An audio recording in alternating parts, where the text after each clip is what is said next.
When you talk to someone from Guy-Perkins that played as a Thunderbird, it's a different deal, man. His personality translates from Guy, Arkansas to Chicago, Illinois. He walks out, his expectations are to coach those kids and to win the game. We're definitely a basketball family. Basketball's been my whole life. This is Spirit 52, recapturing the real spirit of high school sports in Arkansas. Presented by Gatorade and First Security Bank. Inspiring us all to what's possible.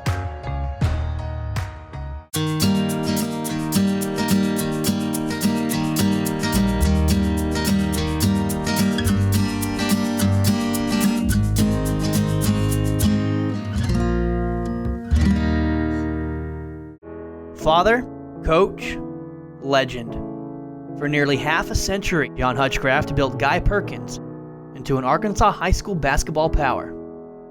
Knowing who John Hutchcraft was prior to coming to Guy-Perkins, I think means a lot about who he is as a human being and as a man. What he had to go through to get to college and then to get his coaching job. My mom and dad didn't have any transportation. The first time I went up, I hitchhiked up all the way from St. Charles, Arkansas, which is in South Arkansas, on the banks of the White River. I went right by where the Hall of Fame is going to be. I walked by that location. I love living in Faulkner County. It became my home, you know. There was a tradition here. The town's name is just Guy. You say the word Guy, there's not a whole lot to think of. There's a couple of churches and a grocery store, and then there's the school. And when you get to the school, you see that Thunderbird, and when you see that Thunderbird, you think of Coach Hutchcraft. I started coaching the girls the same way I did the boys, and it was up-tempo basketball. Walking in the gym and seeing Coach Hutchcraft as your coach, what a daunting figure he was. The thing that he taught us to do was just to play hard and to play fast, and that doesn't get old ever. That system has become what Guy-Perkins, the school, and what the town really is all about. Just the longevity of it, to be at a school for 40 years. Not many people do that anymore. In his final season at Guy-Perkins, John Hutchcraft reached the once unthinkable milestone of 2,000 victories. The kids had it posted out on the gym wall, and they would add one each time I won one, so I knew it was a lot of wins. I'm very proud of it, for sure, because it took a long time to do that. And a lot of people don't realize the junior high games aren't included in his 2,000 wins, but most nights he did junior girls, junior boys, senior girls, senior boys, so he had 4 games back to back. They had one state championship every year. I know 10's a lot, or 11's a lot. He has become an icon, not just basketball, high school sports in Arkansas. Some of his older players, he coaches their sons and daughters. It feels like a family thing. Not only did I play for him, and we were back-to-back-to-back state champions, but I got to watch my brother and my sister play for him. Really and truly, I tell everybody I have 3 kids, but it feels like I have about 2,000 kids.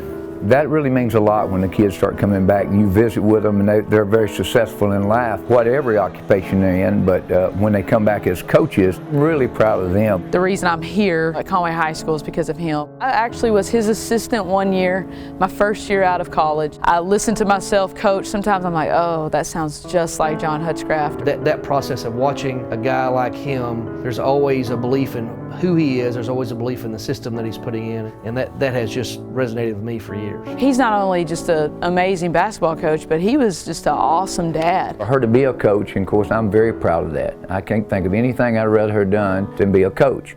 In his final game, he walked off the court a state champion. Tomorrow night, he'll walk into the Arkansas Sports Hall of Fame. All older coaches have always told me, Coach, it'll come a time that you will know it's time for you to move on, and it really did. It was just kind of like the light going off. I know it's time for me to let someone else have it. He could coach another 10 years. The presence that he carries, I think high school basketball is just going to miss that, of that 6'8" guy not roaming the sideline and dominating like he has been in the past. For a guy that's at a 1A basketball school that's got about 400 kids to be inducted into the Hall of Fame, I think that just says a lot. The prestige and stuff and being in that group of people, I know that that's really a big deal. And for me to be back there 50 years later standing at that podium thinking about when I walked down that road, that may be emotional too, but I look forward to it.